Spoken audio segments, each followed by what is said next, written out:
Une délicieuse odeur sucrée flotte dans l'air. Teddy est en train de confectionner des pastilles à la menthe.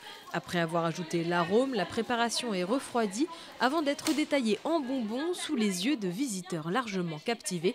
Mais la saveur mentholée ne fait pas l'unanimité.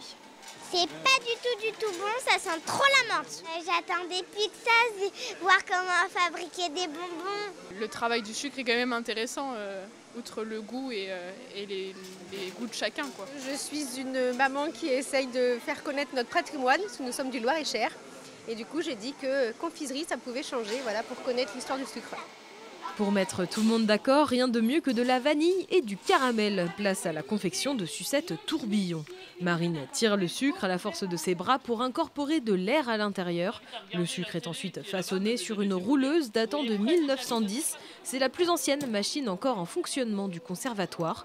La suite, c'est le public qui s'en occupe. Chacun enroule sa propre sucette avant de la déguster. Qui n'a pas eu de sucette encore? C'était très bien, très bonne. Elle a goût de vanille. Au chocolat. C'est vraiment artisanal. Par contre, la sucette, elle est bonne. Oh ben, elle est extraordinaire, en plus, quand on l'a fait, c'est encore mieux. Non, c'était très bien. Et puis c'est rare de voir ce côté artisanal, en fait. Faire perdurer ce savoir-faire artisanal, c'est justement tout l'enjeu du conservatoire de la confiserie d'Amboise.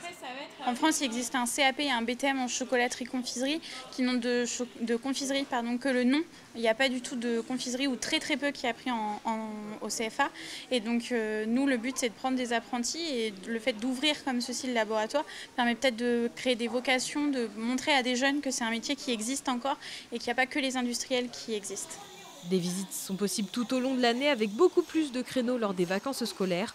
Toutes les informations pratiques sont à retrouver sur leur site internet.